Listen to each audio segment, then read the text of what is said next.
और अब बात करते हैं राष्ट्रपति चुनाव को लेकर चल रही गहमागहमी की। पटना से लेकर दिल्ली तक राष्ट्रपति पद के लिए एनडीए के उम्मीदवार के तौर पर नाम का ऐलान होने के बाद रामनाथ कोविंद दिल्ली पहुंच चुके हैं।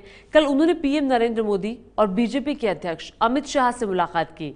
दिल्ली में आज भी रामनाथ कोविंद का पूरा दिन मेल मुलाकातों के नाम रहेगा। राष्ट्रपति पद के चुनाव में एनडीए के प्रत्याशी के रूप में आज श्री रामनाथ कोविंद गवर्नर बिहार का नाम तय किया गया है। बीजेपी की संसदीय दल की बैठक में राष्ट्रपति का उम्मीदवार बनाने का फैसला होने के चंद घंटे बाद बिहार के राज्यपाल रामनाथ कोविंद दिल्ली पहुंचे। थावरचंद गहलोत, जेपी नड्डा के अलावा बीजेपी के बड़े नेताओं ने एयरपोर्ट पर उनका स्वागत किया।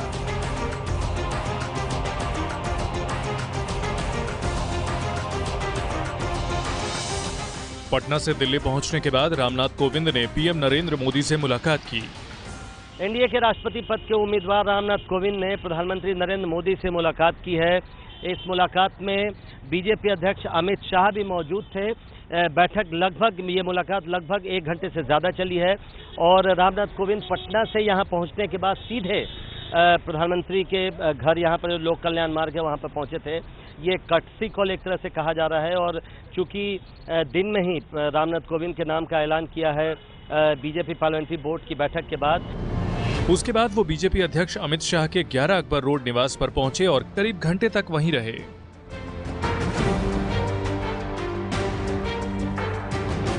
आज भी रामनाथ कोविंद दिल्ली में नेताओं से मिलकर अपने नाम के लिए समर्थन जुटाने की कोशिश करेंगे। कल ही पटना में नाम का ऐलान होने के बाद मुख्यमंत्री नीतीश कुमार ने राजभवन पहुंचकर रामनाथ कोविंद से मुलाकात की थी। रामनाथ कोविंद जी अब राष्ट्रपति पद के घोषित उम्मीदवार हैं। हमारे बिहार के राज्यपाल के रूप में उन्होंने बहुत ही बेहतरीन कार्य किया और ये प्रसन्नता की बात है कि वे राष्ट्रपति पद के उम्मीदवार घोषित हुए हैं। हालांकि जेडीयू के समर्थन के बारे में उन्होंने पत्ते नहीं खोले। कोविंद भाजपा का दलित चेहरा हैं। भाजपा ने उनके नाम की घोषणा करके विपक्ष को भी साधने की कोशिश की है। राष्ट्रपति पद का चुनाव 17 जुलाई को होना है। वहीं विपक्षी दल 22 जून को बैठकर विपक्ष के प्रत्याशी के बारे में विचार करेंगे। रामनाथ कोविंद देश के 14वें राष्ट्रपति होंगे, ये अब लगभग तय ही है।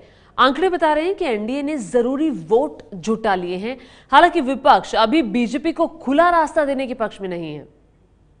आशा करते हैं कि दलित समाज से संघर्ष कर सार्वजनिक जीवन में उतने ऊंचे मकाम पर पहुंचने वाले रामनाथ जी सर्वसहमत प्रत्याशी होंगे। रामनाथ कोविंद के नाम का ऐलान करते वक्त दिए गए इस बयान में राष्ट्रपति चुनाव का सारा जोड़ तोड़ नजर आता है। दलित समुदाय के कोविंद को उम्मीदवार बनाने के पीछे मोदी की भविष्य की राजनीति है। सबसे पहले बात करते हैं बिहार की। कोविंद का चयन कर विपक्षी एकता को चुनौती दी गई है। बिहार के मुख्यमंत्री नीतीश कुमार के बयान से ये आप खुद समझ जाएंगे। मेरे लिए व्यक्तिगत रूप से ये प्रसन्नता की बात है कि हमारे बिहार के राज्यपाल देश के राष्ट्रपति पद के उम्मीदवार घोषित।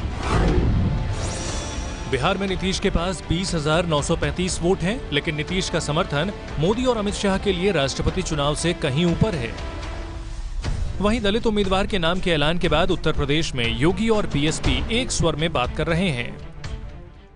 इस देश के अंदर दलित समुदाय के लिए भी इससे बड़ा सम्मान दूसरा नहीं हो सकता है कि देश के सर्वोच्च संवैधानिक पद पर उन्हें बैठने का एक अवसर श्री रामनाथ कोविंद जी के माध्यम से प्राप्त होगा। विपक्ष से इस पद के लिए अन्य कोई दलित वर्ग का इनसे अधिक लोकप्रिय व काबिल उम्मीदवार चुनाव के मैदान में नहीं उतरता है। जो मजबूरी मायावती को दिख रही है, कुछ वैसी ही मजबूरी अखिलेश की भी होगी, क्योंकि रामनाथ उत्तर प्रदेश से आते हैं। अखिलेश के पास 26,060 वोट हैं, मायावती के पास 8,200 वोट हैं। रामनाथ कोविंद का नाम वोटों की दौड़ से आगे निकल चुका है। एनडीए के पास अभी 5,32,000 वोट हैं। राष्ट्रपति बनाने के लिए 17,422 वोट और चाहिए। समर्थन का ऐलान कर चुकी वाईएसआर कांग्रेस के पास 17,666 वोट हैं और टीआरएस के पास भी 22,048 वोट हैं। इसके अलावा उड़ीसा के सीएम नवीन पटनायक ने भी कोविंद को समर्थन दे दिया है, जिनके पास 37,257 वोट हैं। टीआरएस, वाईएसआर कांग्रेस और बीजेडी के वोट को जोड़ दें तो एनडीए उम्मीदवार के पास वोट का आंकड़ा 5,67,000 से ज्यादा हो जाता है, जो कि जीत के लिए काफी है। रामनाथ कोविंद की जीत पक्की लग रही है, लेकिन शिवसेना ने अभी तक फैसला न लिए जाने की बात कहकर सस्पेंस बनाए रखा है। पण जरूर जर का एखादा राष्ट्रपती झाल्यानंतर केवळ दलितांचं नाही तर देशाचं भलं करणार असेल तर राष्ट्रपती तुम्ही कोणी करा, शिवसेना तुमच्या सोबत आहे।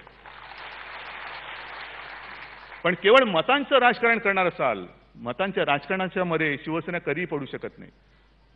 कारण मतांची राजकारण ही कदाचित पक्षाला जिंकून देत असतील, पण देशाला रस्ता तळाला घेऊन जातात।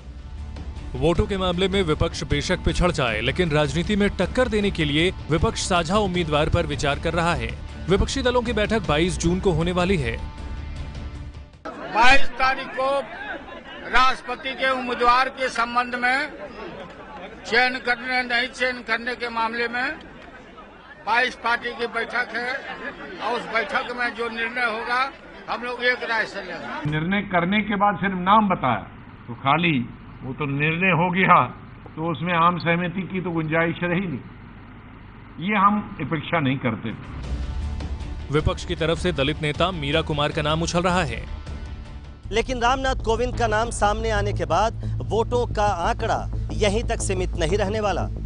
नरेंद्र मोदी ने जिस प्लानिंग के साथ इनका नाम आगे बढ़ाया है, उसके बाद बिहार और यूपी की क्षेत्रीय पार्टियों का यूपीए के साथ खड़ा रह पाना मुश्किल हो गया है। पटना से प्रकाश कुमार, लखनऊ से पंकज झा, दिल्ली से प्रशांत और आशीष कुमार के साथ अंकित गुप्ता की रिपोर्ट।